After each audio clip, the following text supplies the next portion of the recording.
نحمده ونصلي على رسوله الكريم أما بعد فأعوذ بالله من الشيطان الرجيم بسم اللہ الرحمن الرحیم۔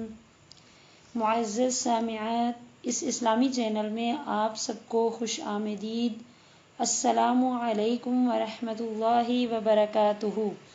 میں امید کرتی ہوں کہ آپ سب خیر و عافیت سے ہوں گے، اور میں دعا کرتی ہوں کہ اللہ تعالی ہمارا کہنا اور سننا اپنی بارگاہ عالیہ میں قبول فرمائے۔ آج میں جس موضوع پر آپ کے لیے لب کشائی کروں گی وہ ہے اصول انسانیت۔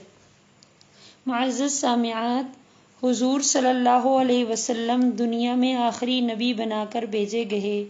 آپ صلی اللہ علیہ وسلم انسانوں کے لیے ایک بہترین نمونہ تھے۔ آپ صلی اللہ علیہ وسلم نے ہمیں امن محبت کا درس دیا، جو خود بھی محبت کا پیکر تھے۔ حضور صلی اللہ علیہ وسلم کی محبت صرف مسلمانوں کے لیے ہی نہیں تھی، بلکہ وہ تمام انسانوں کے لیے محبت کا پیکر تھے۔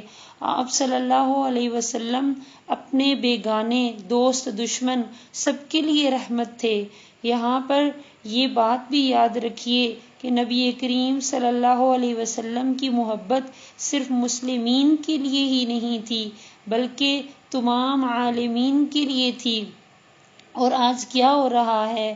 مسلمان کا دشمن ہو گیا ہے، مسلمان فرقوں میں بٹ گئے، تقسیم ہو گئے ہیں۔ آج ہم بنیادی چیزوں کو چھوڑ کر ایسے بحث میں پڑ گئے کہ ہم بنیادی چیزوں کو ہی بھول گئے۔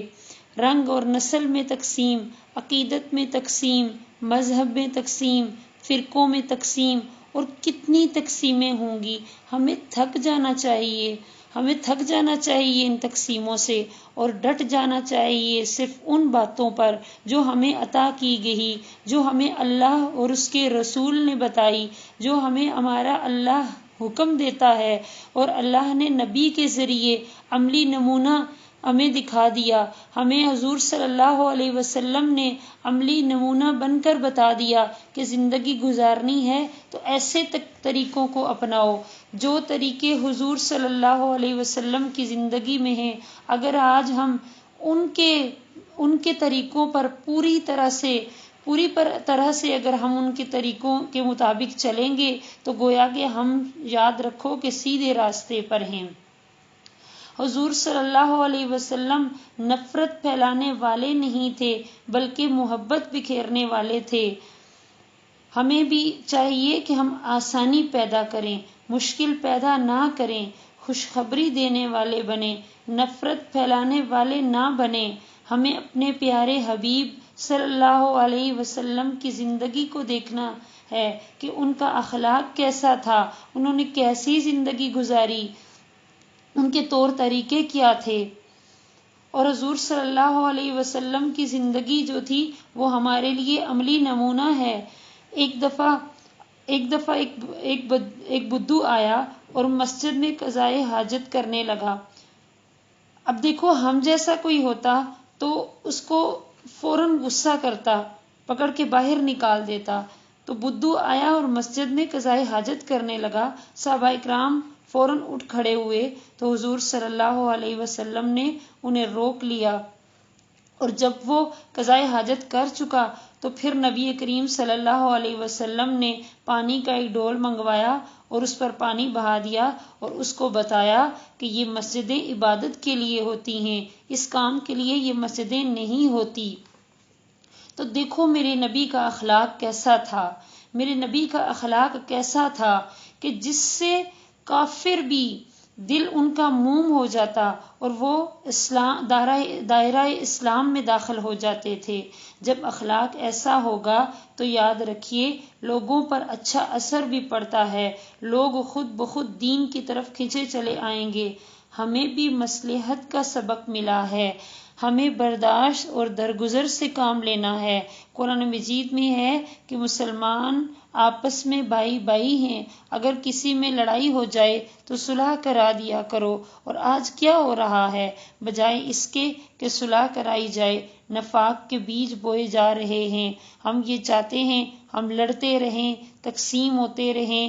طائف میں بھی جب حضور صلی اللہ علیہ وسلم پر پتھر برسائے گئے تو سب آپ صلی اللہ علیہ وسلم سے کیا توقع رکھتے تھے؟ حضور صلی اللہ علیہ وسلم نے انہیں بددعا کیوں نہ دی، اور نبیوں کی طرح اور دوسرے نبیوں کی طرح کیوں نہ کہا کہ اے اللہ اس قوم کو تباہ کر دے؟ کافروں نے آپ صلی اللہ علیہ وسلم کو لہو لہان کر دیا۔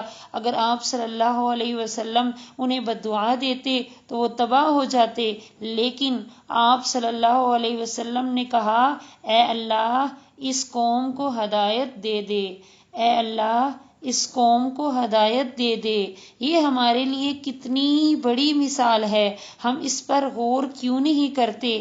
مسلمان ان بہترین مثالوں پر عمل کیوں نہیں کرتے؟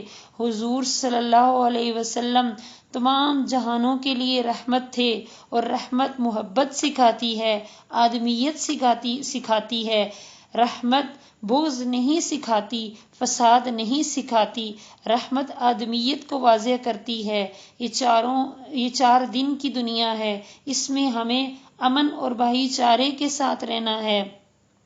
اگر کوئی بھائی چارے یا امن کی تلاش میں نکلتا ہے تو اسے بہت افسوس ہوتا ہے کہ بھائی چارہ اور امن کہیں بھی نہیں ملتا۔ اگر غور کیا جائے تو یہ بھائی چارہ تو ہمارے پاس ہے، لیکن یہ ہم سے روٹھ گیا ہے، کیونکہ ہم اپنے جذبات پر قابو نہیں رکھ پاتے، کیونکہ ہم نے اپنے عمل اور اپنے جذبات کے ذریعے بھائی چارے کو دبا دیا ہے اور خود نفرتوں کی تلوار لیے آگے چل پڑے ہیں۔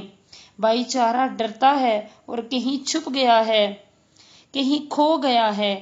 ہمیں بھائی چارے کو تلاش کرنا ہے، اور اگر ہم اسے تلاش کریں تو یہ ہم سے کہیں دور نہیں ہے، اور ہمیں اس روٹھے ہوئے بھائی چارے کو منانا ہے۔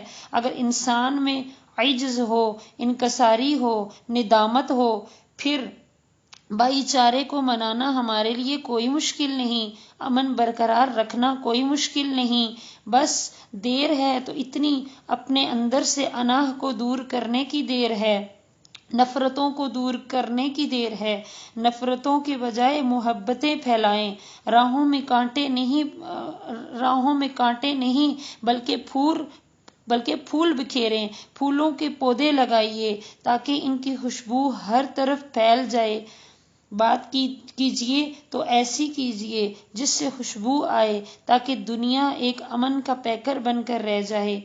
اللہ ہمیں ان باتوں پر عمل کرنے کی توفیق عطا فرمائے، اور میں دعا کرتی ہوں کہ اللہ تعالی ہمیں بھی ایسا بنائے کہ جیسا ہمارے نبی کا اخلاق تھا، جو ہمارے نبی کے طریقے تھے، ان طریقوں پر چل کے تاکہ ہم بھی اصول انسانیت کو پہچان سکیں۔